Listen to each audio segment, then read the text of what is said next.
Hey guys, Everything Technology here, and I've been rocking the LG V20 for about 2 weeks now as my daily driver, so here are my first impressions. But before I get started, keep in mind that this device is a preview unit. The phone is not officially out yet, so not everything I experience on this phone will be on the official model. I'm sure it's going to be much better. But anyway, let's get right into it.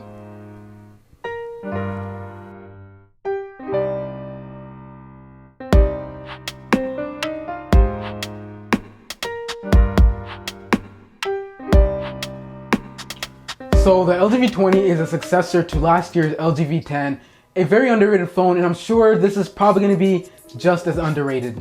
The reason I'm saying that is because a lot of the features you're getting with this phone more so appeals to the tech enthusiast rather than the average consumer. Yes, the average consumer could buy this phone, but they're not going to take advantage of probably not even any of the features that you're getting with this phone, such as the high quality DAC, the manual video settings, nor the manual camera settings. So if you're a tech enthusiast like me, I'm sure a lot of you guys are, you're probably gonna love this phone.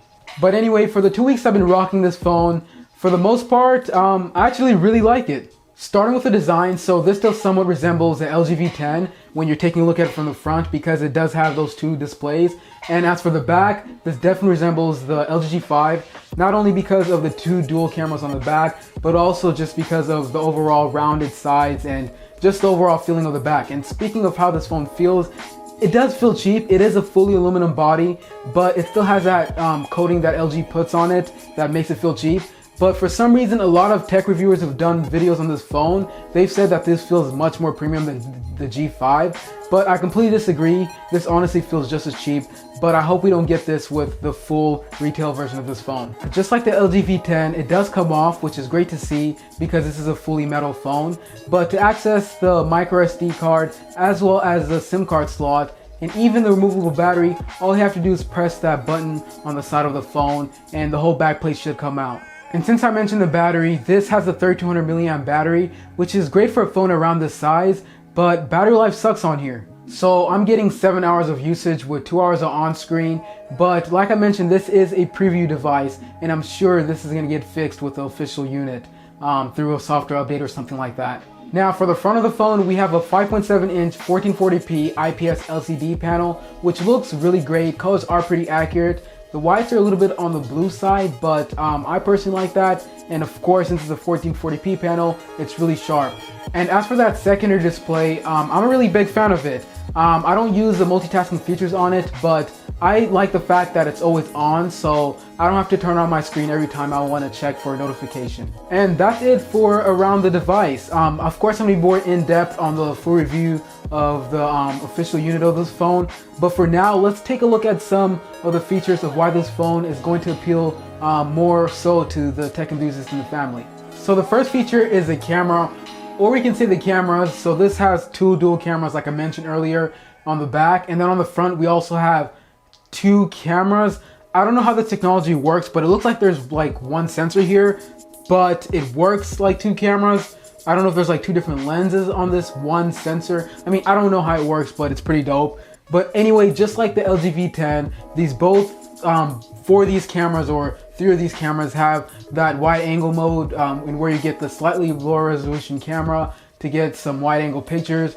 You don't realize how useful this feature is until you actually use it. Next feature being is the camera software. In my opinion, this probably has the best camera software on any phone. So like I mentioned earlier, this has manual settings. So you're not only getting manual settings on the camera mode, but also on the video mode. So if you're a professional photographer or videographer, you're gonna really like this phone.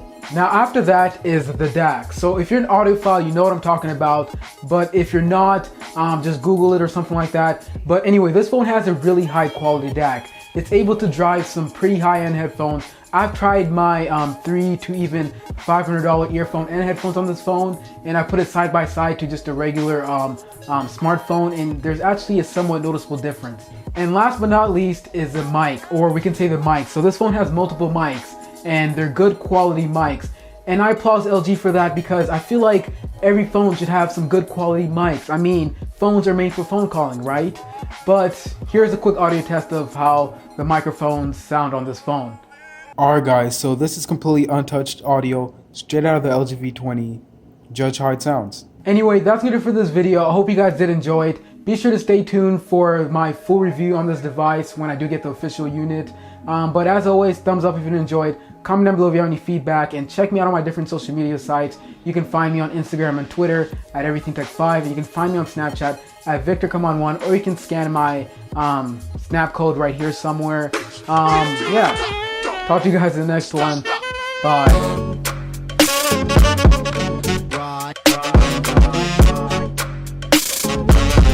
If you're still watching, then you're just still watching. Bye.